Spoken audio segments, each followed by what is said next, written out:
En 1982, el gobierno dictatorial argentino ya estaba en franca decadencia. En su intento por mantenerse en el poder, recurrió a reavivar el antiguo conflicto del Atlántico Sur por la soberanía de Malvinas, como modo de restaurar las notorias fisuras de esa unidad nacional que, con el fin de legitimarse, había construido a la fuerza desde el golpe de Estado. Lo puedo decir sin leer tanto. Argentina sufre un golpe de Estado, ¿no? En el año 1976, y en el 1982 el gobierno militar está en decadencia por varios motivos, y se notan las fisuras de la dictadura. Entonces, lo que se hace es reavivar este conflicto por la soberanía de las Islas Malvinas, ¿no? Que están ahí muy abajo en el Atlántico Sur, como modo de nuevamente crear una unidad nacional. Era una estrategia que el gobierno este gobierno dictatorial había empleado en varias oportunidades y que había funcionado. La primera de ellas fue en el 1976, en donde lo que se combatía era el comunismo foráneo, extranjero, ¿no? Dijo, por ejemplo, Videla, ¿no? El dictador, una de sus frases célebres en el año 1976 había sido one becomes, lo digo en inglés porque es una cita de una entrevista que él dio al New York Times, ¿no? Entonces la cita está en inglés. One becomes a terrorist not only by killing with a weapon or setting a bomb, but also by encouraging others through ideas that go against our Western or Christian civilization, ¿no? O sea, hay siempre esa idea de enfrentarse a la otra, ¿no? A los que no representan los valores cristianos y, ¿no? de la civilización occidental. Luego, cuando esto dejó de funcionar, se hablaba de una campaña anti-argentina, que los argentinos que habían ido al exilio, según los dictadores, hacían una campaña anti-argentina y hablaban mal de la Argentina desde el extranjero. Eran los argentinos en el extranjero contra los argentinos que estaban dentro del país. Luego, eso dejó de funcionar y ¿qué hicieron? El Mundial de Fútbol de 1978, ¿sí? En plena dictadura, nosotros, los argentinos, los más grandes, los más importantes, contra el resto del mundo en el fútbol. El deporte, como es sabido, es un medio muy importante para crear una unidad nacional, pues, ficticia, por supuesto, ¿no? Pero en ese momento todos somos argentinos, todos con la camiseta argentina, y mientras tanto, lo sabemos, debajo de los estadios se torturaba, se mataba, ¿no? Se robaban niños, etcétera, etcétera. Luego, después de 1978, se reaviva el conflicto del canal de Beagle en Chile, ¿no? Nosotros contra los chilenos, contra un país vecino, ¿no? Ese era el discurso dictatorial. Los argentinos debemos enfrentarnos. Una cosa bastante extraña, porque en Chile estaba el dictador Pinochet. Entonces eran dos dictaduras enfrentadas por la soberanía de un canal,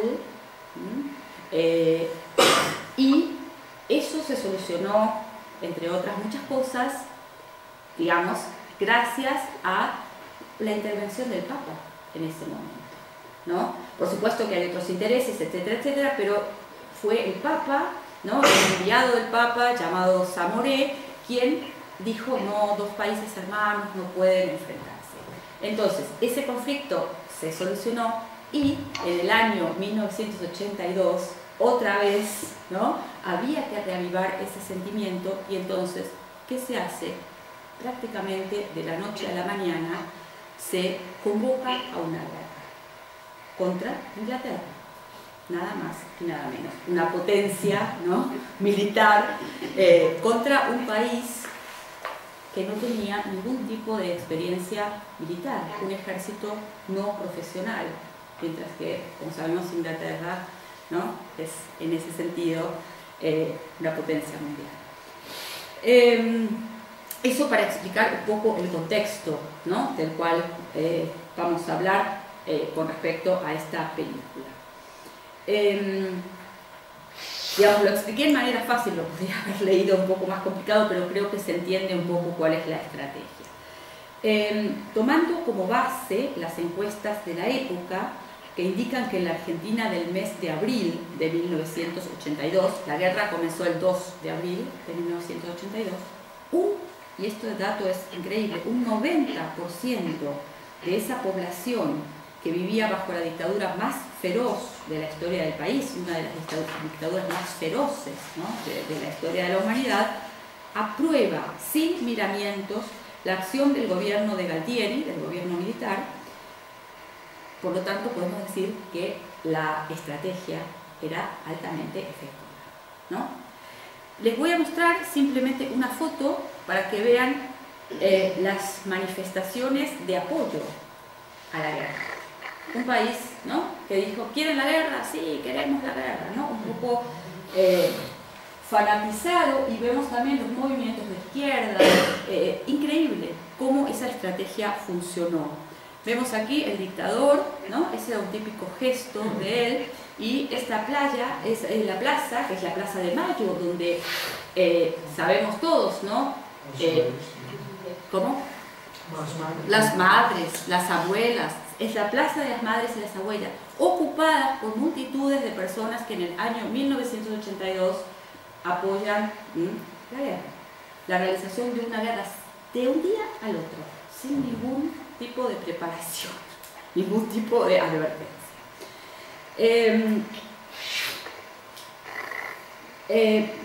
Quizás esto lo voy a resumir un poco, pero podemos mirar también los periódicos, ¿no?, de la época, los diarios, que avalaron y fortalecieron también desde un primer momento esta mentira triunfalista proveniente del gobierno de facto. Por ejemplo, aquí, aquí tenemos otra vez las plazas, también en las multitudes, ¿no?, en las plazas, esa es la Plaza de Mayo, ¿no? Y vemos 150 años pirateadas, ahora recuperadas, ¿no? Falkland, no, Malvinas Argentinas, etcétera, etcétera. A ver si tengo algo. Bueno, aquí por ejemplo los periódicos, ¿no?, para que vean cómo también esta construcción mediática, ¿no?, la importancia de los medios masivos de comunicación, ¿no? Argentinazo, las Malvinas recuperadas, ¿no? Combatióse con éxito en el aire, en el mar y la tierra, etcétera, etcétera. O sea, ese discurso triunfalista, que por otra parte también es posible observar, ya que ustedes se dedican al mundo anglo, desde el otro lado del océano. Los ingleses también hicieron, ¿no? Los medios ingleses, The Sun, si uno mira de esa época también, ¿no?, hicieron más o menos, manejaron el mismo discurso. Aquí tenemos revistas, por ejemplo, ese típico dedo del dictador, ¿no? Ya estamos ganando, argentinos a vencer, vamos a atacar, ¿no? Respuesta argentina a las agresiones británicas, testimonio de la victoria, ¿no?, etcétera. Entonces eso es bastante, y está bastante estudiado, ¿no?, este tema de los medios. Pero digamos, todo esto, fíjense en el discurso, siempre utilizando la primera persona de el singular, nosotros, ¿no? Estamos ganando, el argentinazo. O sea, esa idea de construir una unidad nacional por encima de las grandes desuniones que había en ese momento, ¿no? Pero el papel de los medios fue solo la punta de un iceberg visible que sitúa la manipulación y el embuste en la base de una perversa estrategia con la que los militares llevaron a cabo su accionar en todos los niveles durante el conflicto entre Argentina e Inglaterra.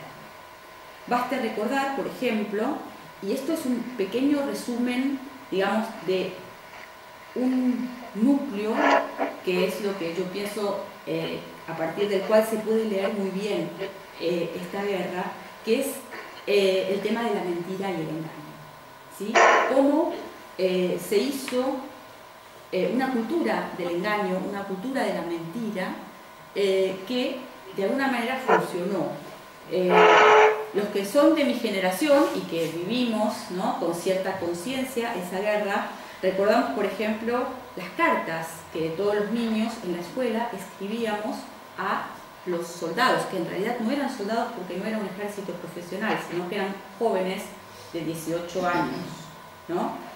Y que por supuesto nunca llegaron a su destino, pero estábamos obligados en la escuela a escribirles a nuestros queridos soldados, dándoles apoyo, aliento para que siguieran en combate.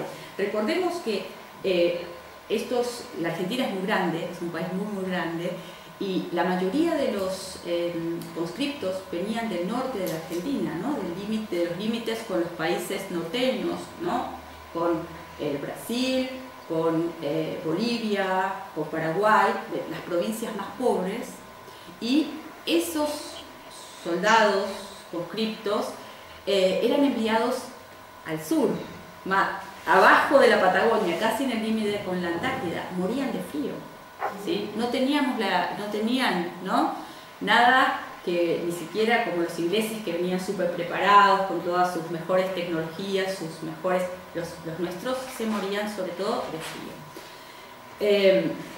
Entonces esas cartas nunca llegaron. Enviábamos chocolates porque necesitaban calorías, necesitaban comida, nunca llegaron esos chocolates. Enviábamos nuestra típica bebida, ¿no?, para calentarse, ¿no?, chimarrão, ¿no?, la yerba mate, el mate, nunca llegaron.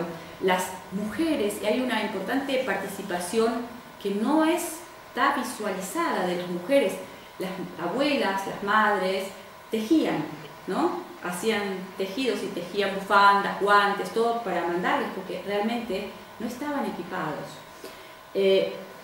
Luego, bueno, todos los argentinos de esa generación recordamos programas de televisión maratónicos donde se juntaban joyas, dinero, etcétera, etcétera, y muchos espectáculos populares, ¿no?, que hay también algunos registros documentales, juntando, ¿no?, donaciones, pero lamentablemente todo eso nunca les llegó a los jóvenes estos, sino que quedaron en manos de los superiores, ¿no?, de los militares, y por eso hablo yo que hay todo un núcleo de una cultura del engaño que ya venía, digamos, desde el comienzo del golpe, pero que se puede ver reflejado en varios niveles, ¿no?, en los medios de comunicación o en cómo fue tratado el tema hacia la sociedad. Bueno, por eso se habla de una gran estafa, ¿no? Hay un artículo muy conocido que dice Malvinas, la gran estafa, ¿no? Y esto continúa, digamos, no lo voy a profundizar, pero continúa también. Hay un tema que a mí me interesa. ¿Vamos bien? ¿Se comprende? ¿Sí? ¿O voy rápido? ¿Sí? ¿Sí? ¿O qué estafa?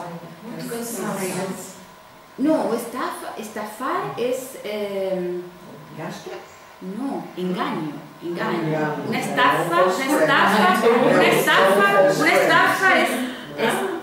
es el gran engaño, ¿sí? Estafar a alguien es engañar, pero con mucha voluntad de engañar, ¿sí? Es un engaño muy voluntario, muy premeditado, muy planeado. Eso es estafa, ¿no? Estafa.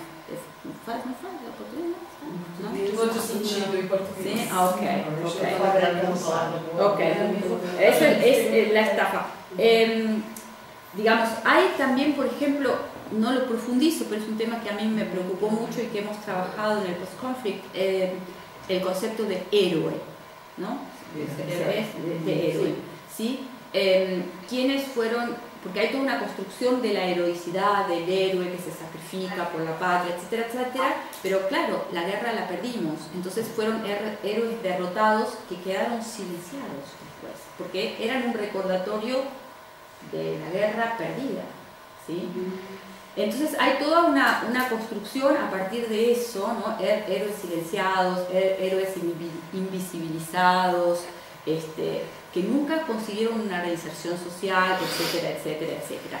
Sin embargo, el gobierno los considera héroes de la patria a todos, también a aquellos que eran militares y que se sabe torturaron a los más jóvenes. Entonces ahí hay un engaño que también, ¿no? Forma parte de esa construcción, ¿no? Son muchos engaños, muchas estafas, ¿no? Las que están funcionando allí, y que siguen todavía funcionando.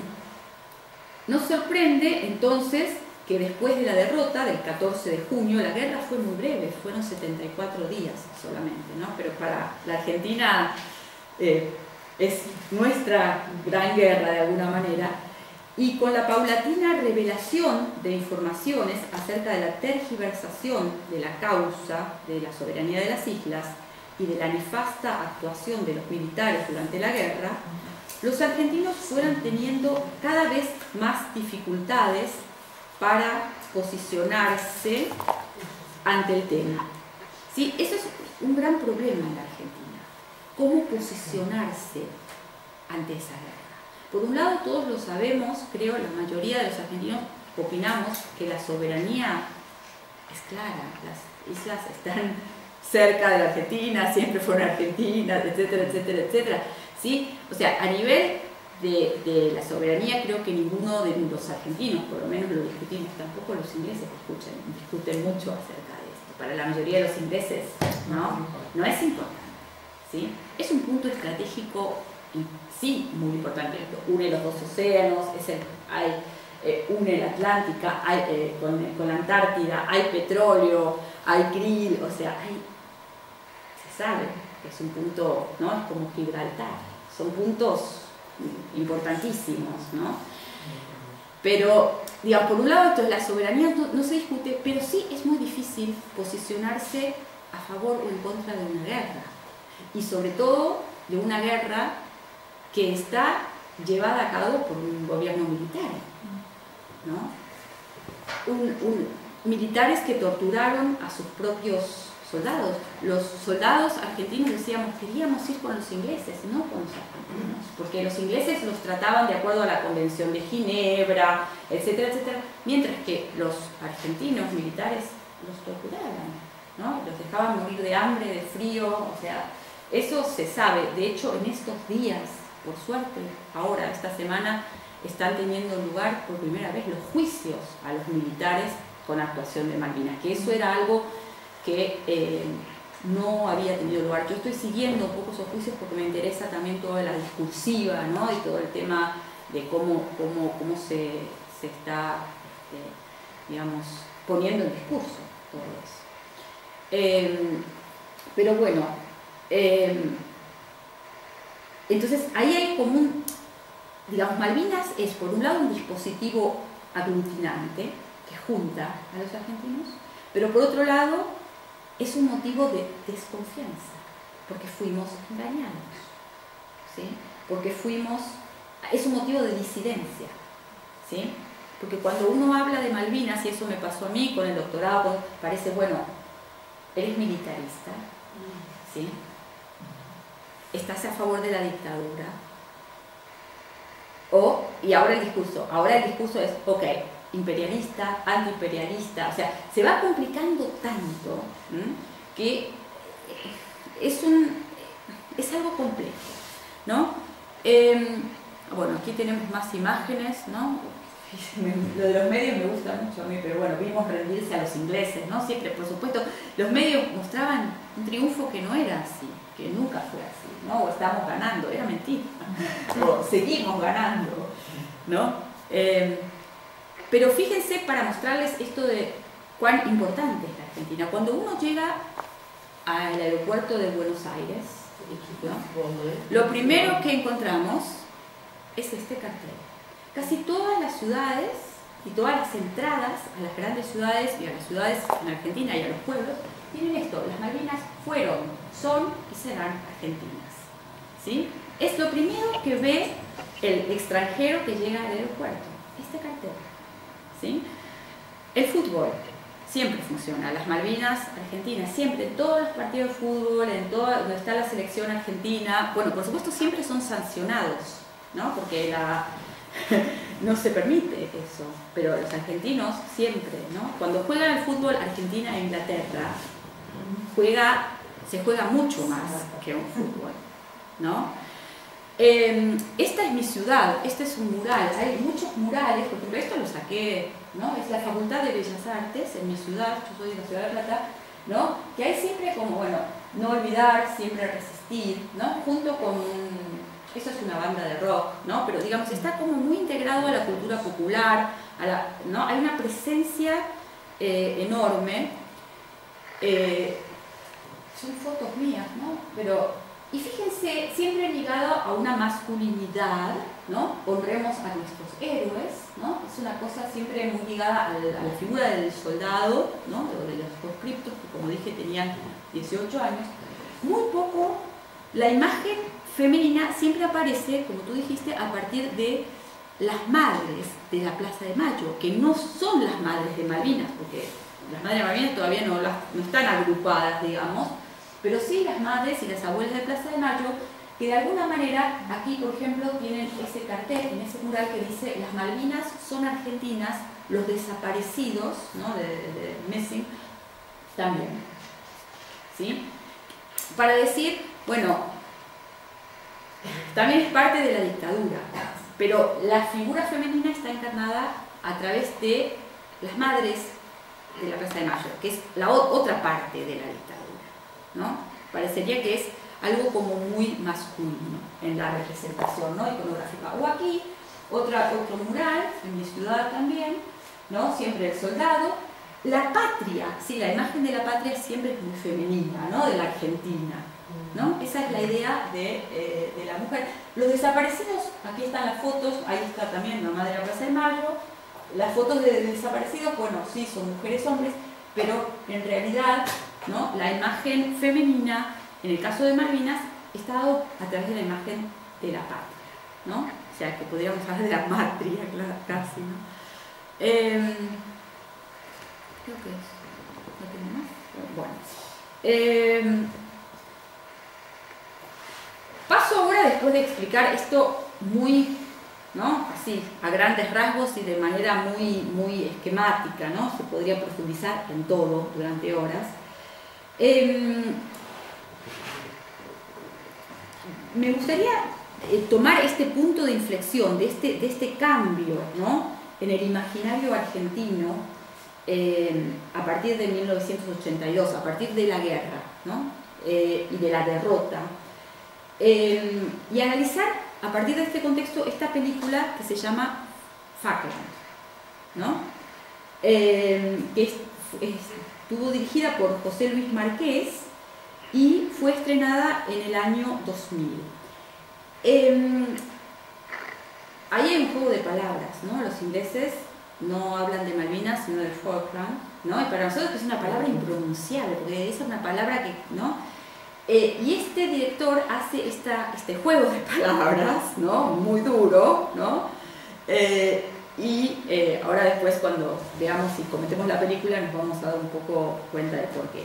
Esta película fue producida por Atomic Films en Argentina, tiene una duración de 84 minutos y una cosa muy interesante es que antes del estreno del film, la productora creó, para promocionarla, una website, un site, bueno, que era, ¿no?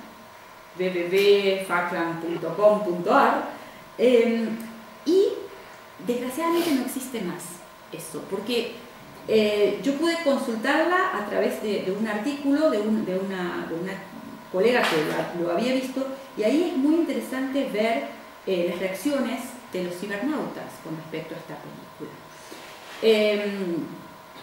es la primera, es la ópera prima de este director.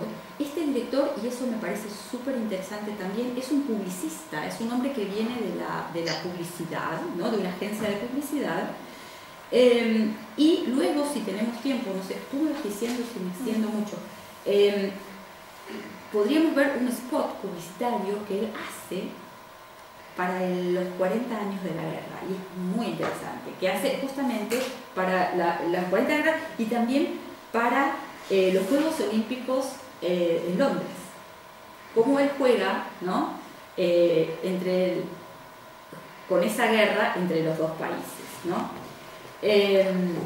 Bueno, desde el advenimiento de la democracia, y esto lo resumo en dos frases, el cine argentino abordó en numerosas ocasiones esta guerra, ¿no? Esta guerra es como, digamos, no es cine bélico, porque no tenemos mucho cine bélico, digamos, pero sí tenemos un buen corpus muy interesante de películas que trabajan la guerra de las Malvinas, y en la mayoría de los casos los directores se han inclinado por poner de manifiesto las terribles consecuencias humanas del enfrentamiento, ¿no?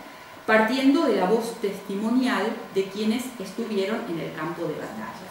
Como les dije, los soldados tenían 18 años, no eran soldados profesionales, ¿no? Sino que estaban haciendo el servicio militar y fueron, digamos, reclutados y llevados obligatoriamente, y luego volvieron derrotados y fueron silenciados, ¿no? Completamente. Tenían prohibición de hablar. Tengo algunos documentos, si quieren, que les puedo mostrar aquí, en los cuales los soldados juran no hablar del tema, ¿no? Y ahí vemos el trauma, ¿no? O sea, ahí se puede hablar también de la cuestión del trauma, porque ese trauma estaba dado justamente, oficialmente, con una prohibición de hablar. No podían hablar del tema, se les prohibió. Entonces, el cine argentino recupera esta figura, ¿no? Olvidada, silenciada, y se trabaja mucho el documental a través de la voz, a través del testimonio de los soldados, de alguna manera ejerciendo una suerte de reparación, ¿no? De una verdad que había sido silenciada, desvirtuada, etcétera, etcétera, etcétera, ¿no? Y es muy interesante que ahí también, hoy justamente estábamos hablando de eso, la mayoría son hombres, directores los que hacen eso, pero también hay algunas mujeres que de alguna manera trabajan la escucha, ¿no? Escuchar estas historias de estos hombres con esa paciencia, ¿no? Que dice tenemos las mujeres, y con esa especie de acompañamiento de alguna manera para trabajar ese trauma. Hay muchísimas, no se las voy a nombrar ahora, pero se puede hablar de un corpus importante. ¿Por qué elegí yo esta película? Que no va por ahí. Porque me parece justamente por eso, porque constituye en este corpus una gran excepción. Primero, ¿por qué? Porque cuenta el viaje de un hombre que nunca antes había estado en las islas. O sea, se separa muy claramente de esa cosa del testimonio, se separa mucho de esa imagen de el soldado, víctima, etcétera, etcétera, o héroe, o lo que fuera, sino que es un hombre cualquiera, un hombre joven, que en el año 1999, y esto es interesante, ¿por qué 1999? Porque es el año que se acordó la reanudación inmediata de los servicios aéreos civiles directos entre Chile y Malvinas, ¿sí? Nosotros no podíamos, los argentinos no podíamos ir a Malvinas, de hecho hoy es muy complicado, entonces se hacía vía Chile, y en ese momento Chile autoriza, o hay un convenio con Inglaterra que autoriza en que se puede llegar vía Chile, o sea, hacían Buenos Aires,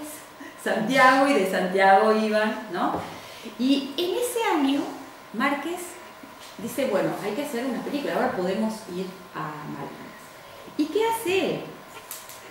Decide volar y filmar en forma clandestina, en forma clandestina, engañando, o sea, y ahí volvemos a lo clandestino, al engaño, a la mentira, al fraude, etcétera, etcétera, a las autoridades, porque está prohibido para los argentinos filmar en las Malvinas.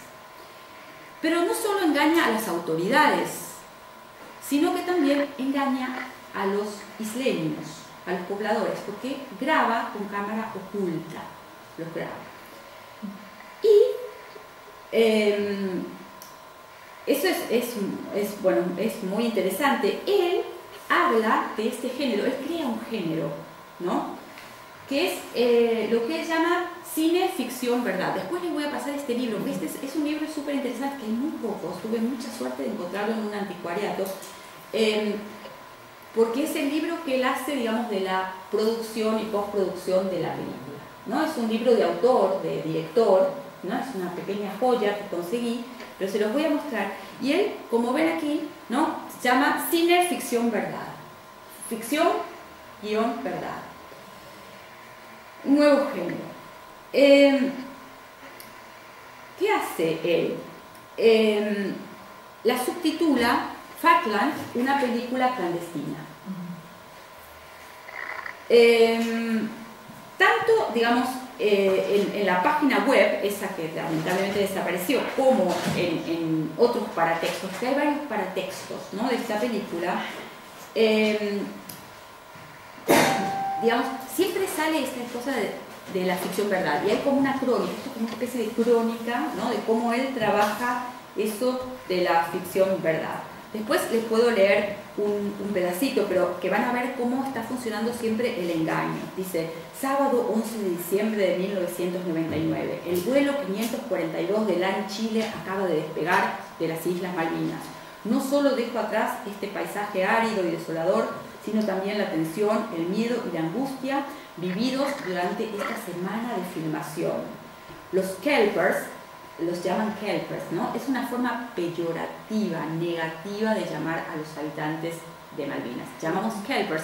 El kelper es, en inglés, es un alga que se pega a las rocas. Entonces decimos que los ingleses, ¿no?, que viven ahí son como algas porque están pegados, ya, están pegados, llamamos kelpers. En Argentina el kelper, se habla mucho de los kelpers. Entonces los kelpers creían que éramos turistas, ¿no? O sea, él se hace pasar por turista y filma en forma clandestina. Y eso es súper interesante. Encontré un artículo de una colega que escribe, digamos, el viaje como turístico ahí, ¿no? El tema, porque en el fondo también como es una especie de turismo sexual, lo que él después va a hacer en Falkland, ¿no? De alguna manera. Es muy interesante esa idea de tomar como turista, ¿no? Pero digamos, pero en realidad, dice él, estábamos filmando una película y los integrantes de la película, dice en esta crónica, todo el equipo hacía o aparentaba no conocerse entre sí, ¿sí? O sea, todo el equipo va ahí y están separados y no se hablan y hacen como que no se conocen. O sea, lo llevan 100% al extremo, ¿no?, de la clandestinidad. Por este plan altamente transgresor, me parece a mí que, digamos, hay un punto muy positivo que es documentar la rutina, el día a día de la vida en esas islas, que para nosotros es un misterio. Porque como no podemos ir, no podemos filmar, no podemos... La Argentina vive eso como un gran misterio. ¿Qué está pasando ahí? ¿Qué hacen? ¿No? Amazing. Pero bueno, y eso es interesante para ustedes que estudian cine, esta es la única película hispana que recibió la calificación de Dogma 95, ¿no? Lo de Dogma, lo de Lars von Trier y toda conocen, ¿no?, lo que es el Dogma 95, ¿no?, de ese movimiento fílmico vanguardista, ¿no?, iniciado por Lars von Trier y por Thomas Vinterberg, ¿no?, que implica, ¿no?, filmar sin intervención del director, bueno, toda esa cosa que ustedes lo pueden buscar exactamente de esos dogmas, ¿no?, que no se pueden contravenir. Bueno, esta es la primera y única película hispana que tiene oficialmente el certificado de Dogma 95, ¿no? Porque no hay teóricamente ningún tipo de intervención del director, o sea, no hay sonidos especiales, no hay un set preparado, bueno, etc. Es la octava película que recibe esa calificación. Bueno, les voy a mostrar, digamos, este certificado, si quieren ahí ya podemos empezar con la película.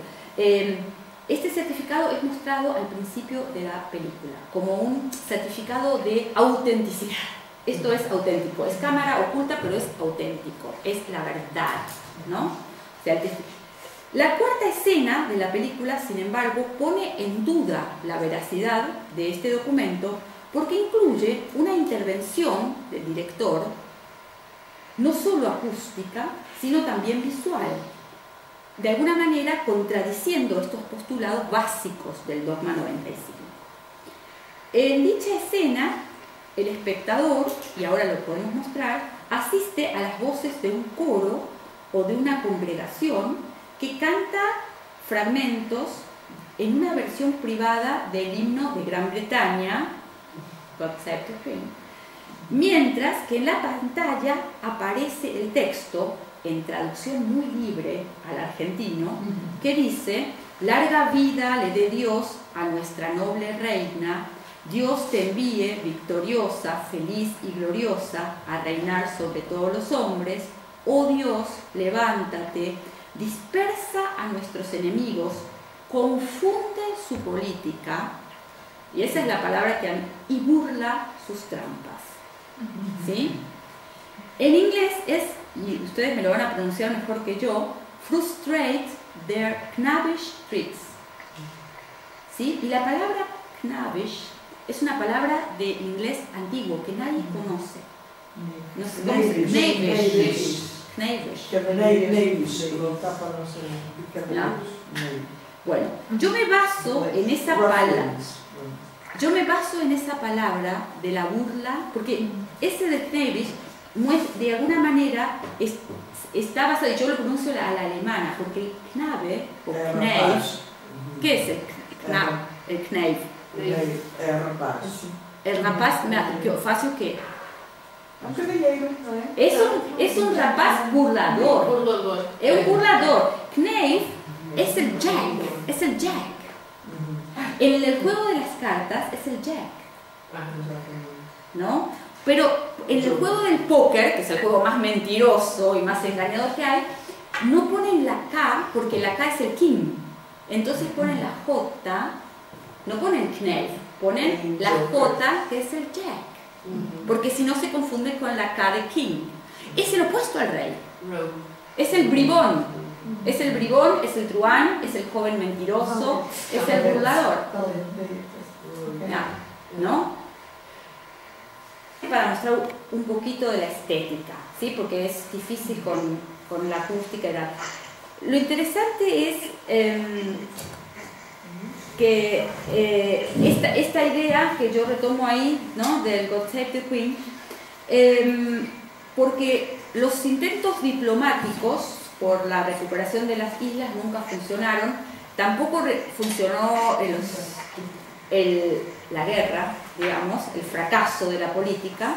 Entonces, lo que propone esta película Falkland es recurrir a este mandato expresado nada más y nada menos que en el God Save the Queen, que dice que es posible hacer política a través de la burla y la confusión.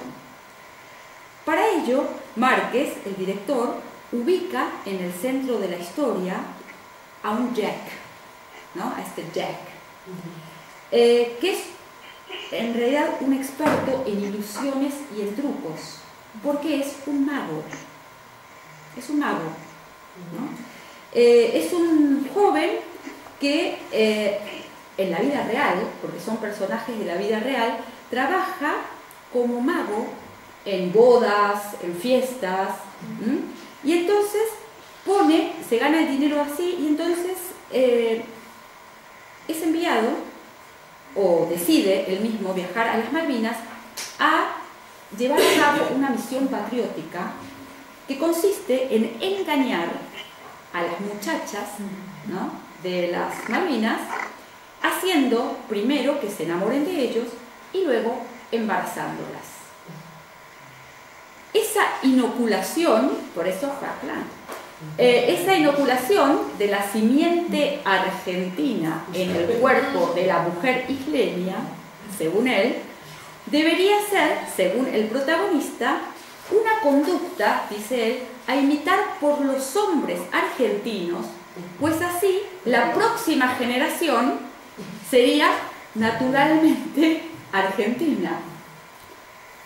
Bueno, les muestro unos minutos, ¿no?, de este mago. Es interesante, son todos personajes auténticos, salvo este, que es, en realidad no es un actor. Hicieron un casting y eligieron a este, que era un mago, que sabe jugar muy bien con las manos, y es muy importante en la película, en las escenas de seducción, de masculinidad, etc., ¿no? Les muestro un poco, ¿no?, esa idea, y ese es el plan de reconquistar a través del sexo, ¿no?, masculino, a través de lo masculino. Muestro el minuto 19 para que vean algunas, cómo este hombre se va potenciando, porque él no tiene un guión, no tiene un libreto, actúa en forma espontánea, ¿no? O sea, a él no tiene ningún, digamos, sí, ningún guión, ningún libreto a seguir, ¿no? Actúa como... Okay, paso aquí. Bueno, están en Malvinas. A la nación y al pueblo argentino serán bienvenidos solamente cuando renuncien a reclamar la soberanía y reconozcan nuestro derecho a la autodeterminación.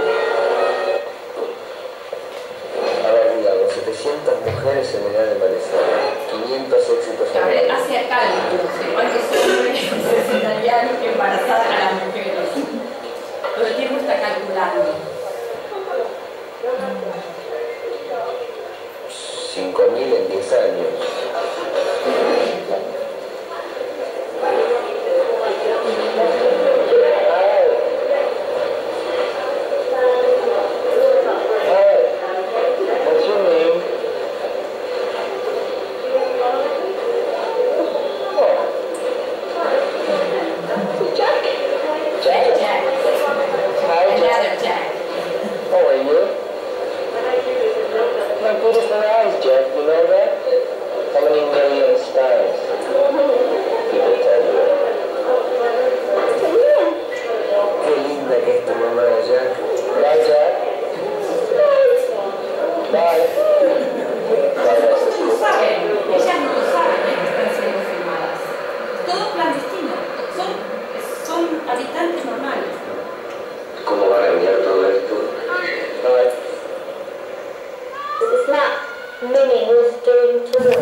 Y piensen ustedes que en Malvinas hay una población muy pequeña, son unos pocos miles, de los cuales la mayoría son hombres, ¿no? Porque son bases militares.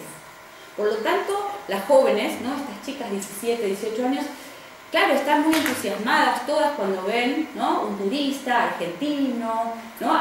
Se genera siempre una relación bastante interesante en esta película con respecto, ¿no?, a cómo actúan las mujeres, o cómo son mostradas que actúan las mujeres, y a través de ese engaño de ser filmadas sin no saberlo. Esto lo podía potenciar, pero bueno, lo dejo un poco, ¿no? Fabián es un tipo que es mostrado en toda la película con una autoestima muy exagerada, ¿no? Es un tipo muy, muy arrogante, muy consciente, digamos, de sus formas de seducción. Es casi un cliché del argentino de Buenos Aires, ¿no?, del porteño, ¿no?, que es muy europeo, muy blanco, muy, ¿no?, siempre es, en el contexto latinoamericano, es casi como, ¿no?, un running gag de que los argentinos, sobre todo hombres, son, ¿no?, así. Y él es como una especie de exacerbación de ese macho argentino. Está muy convencido de su plan, está muy convencido de que ese plan va a funcionar, y a pesar de que nosotros podemos pensar de que ese plan es muy disparatado, ¿no? Muy ridículo, muy descabellado, ese plan, a mi entender, nos remite a la base de la Constitución argentina, a un, digamos, soporte que fue un libro llamado Bases y Puntos de Partida para la Organización Política de la República Argentina del año 1853, en donde el político Juan Bautista Alberdi desarrolla un programa de gobierno para el país que tiene un lema que dice: gobernar es poblar. ¿Sí? El problema de la Argentina era ese, ¿no? La Argentina está deshabitada, es un país gigante. Gobernar es poblar. Era el lema nacional, ¿no?, de la Constitución de la Nación. ¿Sí? ¿Por qué? Porque la Argentina estaba vacía, y está vacía. Somos 40 millones en un país que es gigantesco.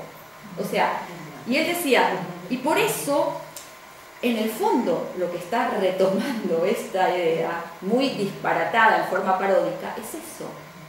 Quien pueda poblar las Malvinas puede gobernarlas. En esta obra fundacional de la nación argentina o de la nacionalidad argentina, este político, Alberdi, estaba convencido de que el modelo de nación civilizada era Inglaterra.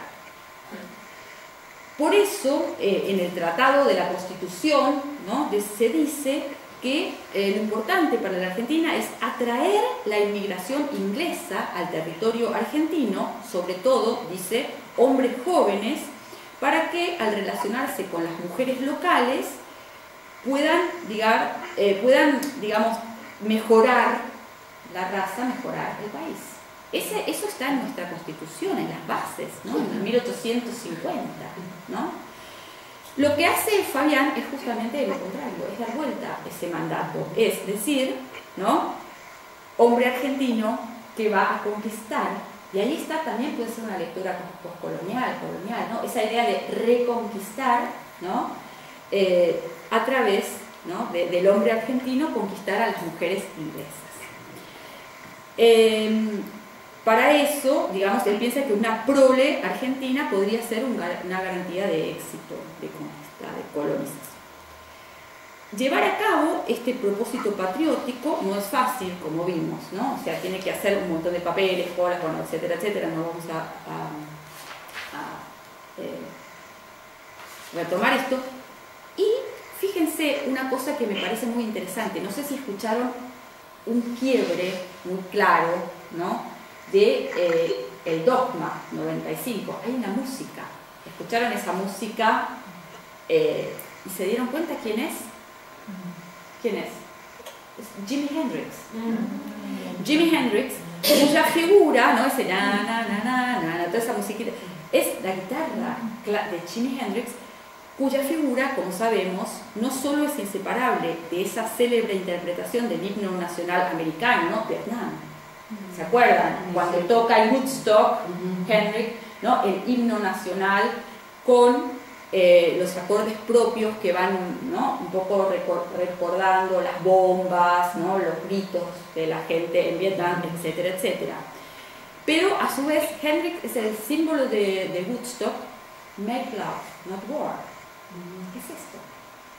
Es lo que está planteando Fabián, ¿no? No la guerra, sino el sexo, en este caso, no el amor. Es otro, yo escuchaba, es otro afecto aquí, ¿no? Él quiere hacerlo al pie de la letra, make love, not war. El protagonista de Falkland podría entonces, ¿cuáles son las armas?, podría preguntarse uno, de este hombre.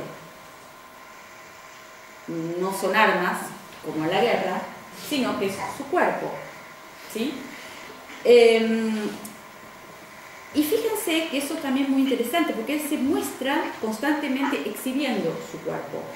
Él va a ser un héroe en ese sentido, que no va a derramar sangre, sino semen, ¿sí? Por eso hay en la película mucho foco en la intimidad de él, ¿sí? Se muestra eso, ese cuerpo es exhibido continuamente. En las primeras imágenes lo ven en una camiseta, hace frío en Malvinas, y él está en una camiseta mostrando sus músculos, su cuerpo, muy macho, etcétera, etcétera, sentado en el baño, ¿no? Se muestra en situaciones íntimas del baño, haciendo pis, etcétera, ¿no?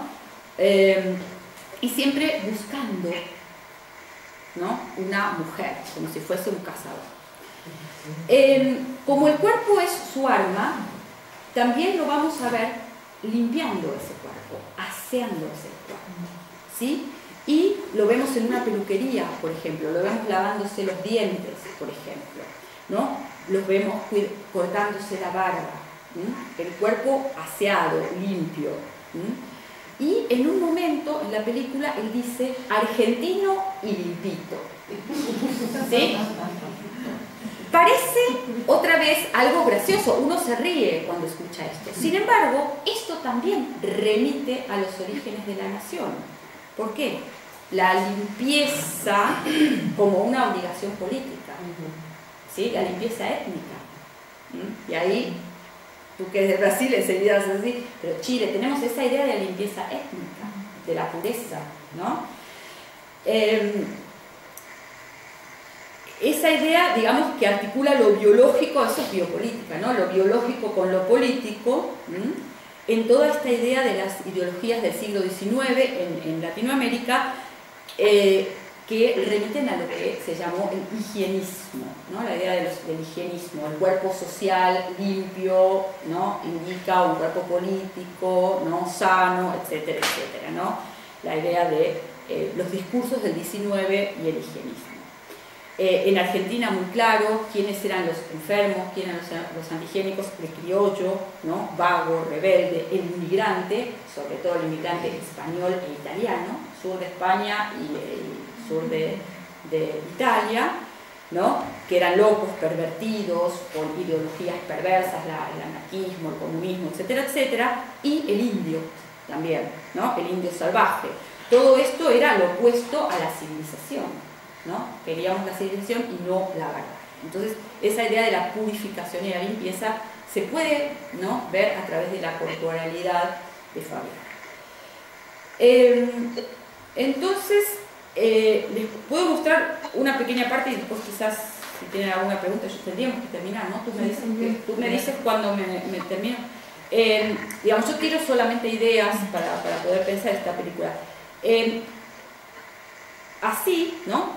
Y para coronar lo que Fabián considera el cumplimiento glorioso de su misión, al creer haber embarazado a una isleña llamada Camila, las últimas escenas lo muestran de vuelta en el continente, duchándose y cantando con fervor el himno nacional argentino en la versión del conocido músico argentino Charly García.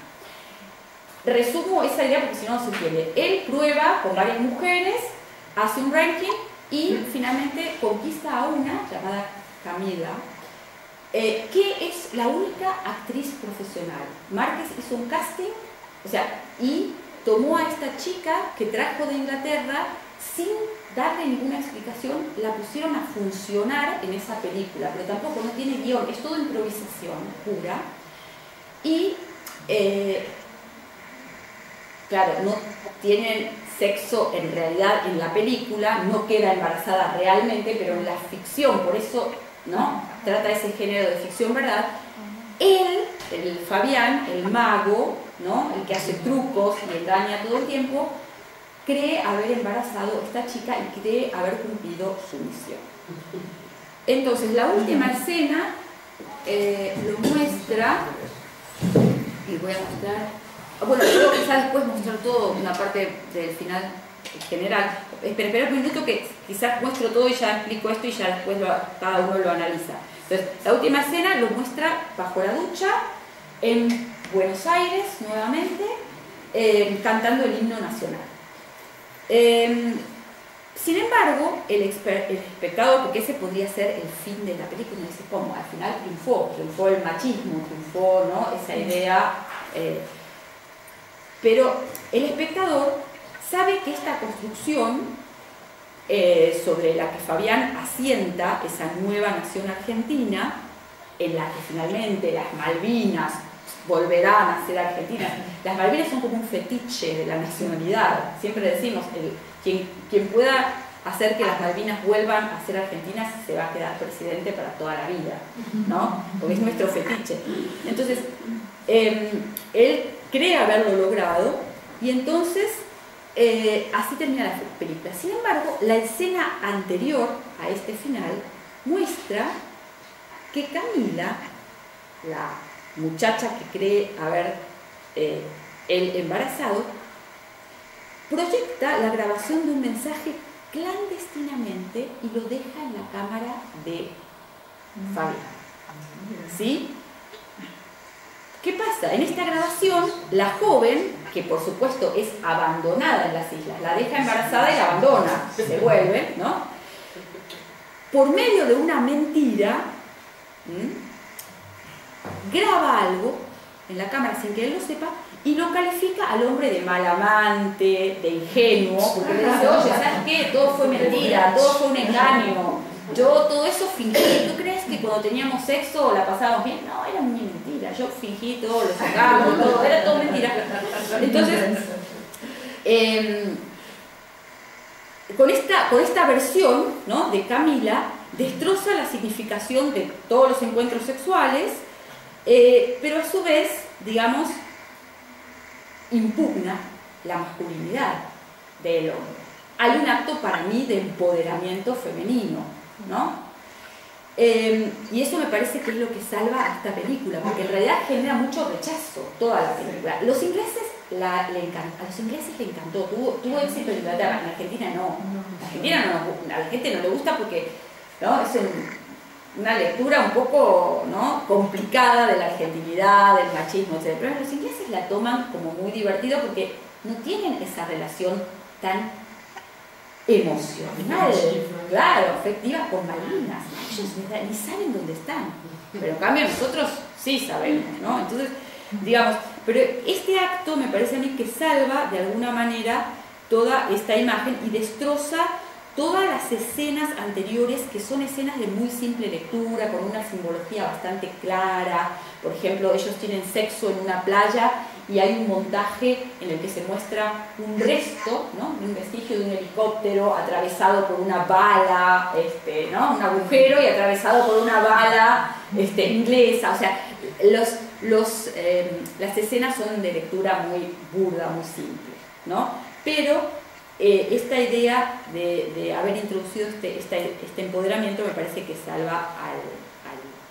Y ella es quien se convierte en la maga, en la que de alguna manera lo engaña a él, porque nada se dice en la película de cuándo se empodera, cuándo le roba la cámara, cuándo hace eso, y él al final de la película queda como un estúpido, ¿no?, cantando el himno, pero es el macho engañado. Es la idea del burlador burlado, de alguna manera, que también retoma toda una narrativa, ¿no? Y es la primera vez que hay un cambio de vista, porque toda la película es de la perspectiva del hombre. Es la cámara del hombre, que además es muy fálico, ¿no? O sea, todos ven esa cámara ahí todo el tiempo y hay muchas escenas muy... La cámara es, de alguna manera, su ojo, pero es su falo. Y es la primera vez que se cambia la visión, ¿no?, la perspectiva de parte de la mujer. Fabián hace como si nada importara, como si nada hubiera pasado, ¿no? Es un macho engañado que no acusa de alguna manera recibo de ese engaño, y eso también se remite un poco a la relación con la patria y con esta guerra, etcétera, etcétera. El cuerpo sigue aseado, sigue limpio, etcétera, etcétera, canta el himno, cree haber nuevamente el himno como idea de la constitución de la nación, de la identidad, no sé qué, todo esto que generó Malvinas, pero lo que queda para mí es en el espectador es la idea de que fue engañado, es el engaño, ¿no? Y me parece a mí, bueno, que esta idea justamente nos remite a una especie de advertencia, ¿no?, de pensar también la guerra como un acto de violencia estatal, pero también como violencia patriarcal, ¿no? Hay una idea que tiene que ver con eso, y bueno, me parece que se puede leer esta película muy bien desde ahí. Les muestro el final y nada más, y quizás para que vean esas escenas, para que vean a Camila también. No sé, ¿tenemos cuántos minutos para para ver. ¿Sí? Vemos un poquitito nada más. Yo solamente para que vean la estética y no... Capaz que me piden $20 por cada uno. Acá, porque él, por supuesto, pincha todos los preservativos.